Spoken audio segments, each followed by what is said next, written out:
morning mga ka-farming! Nandito tayo sa Koy Moy Paranom Dairy Farm. Kukunin natin yung ating mga kalabaw at ipapa-vaccine natin yung D-complex at vitamin at deworming. Tara po, sama kayo sa akin. Tingnan natin yung ating farm. Tara, sa aking kalabaw.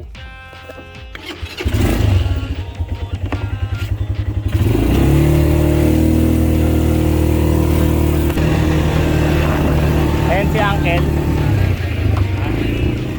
Yung ating mga kalabaw na po lahat yan. Yung ating farm. Puntahan natin ngayon yung ibang mga kalabaw habang hinihintay natin yung technician mag-inject sa kanila. So after how many months, ngayon na ako nagpunta ulit dito sa farm at tingnan po natin yung ibang mga kalabaw natin.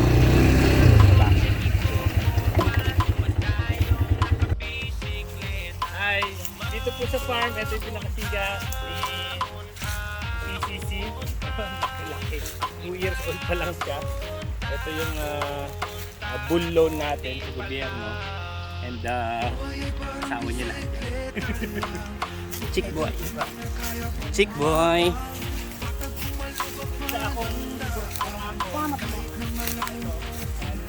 number 1.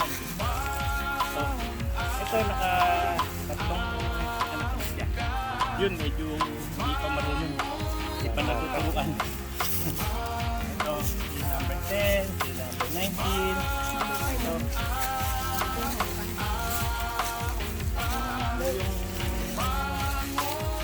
Yung at motor slow.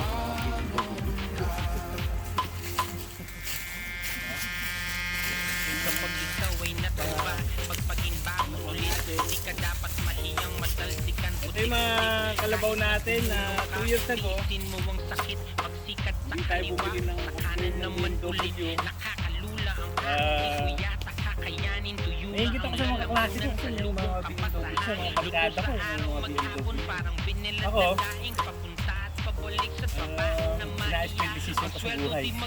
Parang pidal sa alulot, pwede kang magpahinga, kesa naman masugsog, pawis sa mga mata, bato pati sa likod, di ka na makahinga, pagod ka pa sa pagod, parang bisikleta ang buhay, kahit minsan lang aralin, di pwedeng pasuray-suray, di pwede yung alanganin, iba't iba man ang kulay, mura man o kalabaw natin na pinagkakabalahan. 2 years ago, gusto kong yung BMW motor, kinonvert ko dito. Ayan, ayun na sila ngayon. May mga anak na ito. Ikot mo.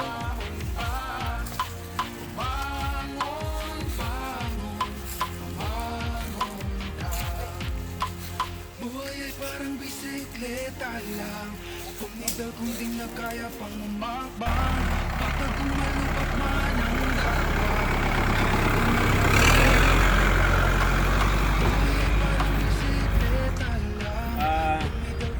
Ito po yung ating traktora na drum natin. Ito nilalagay ang ating mga kalabaw.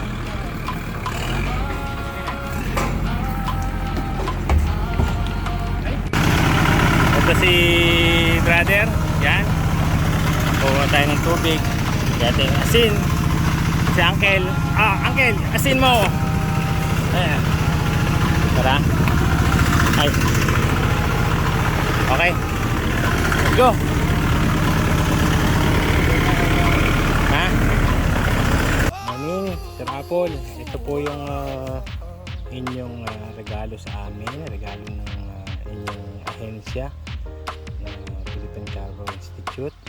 Ito yung produkto ng inyong program na bull loan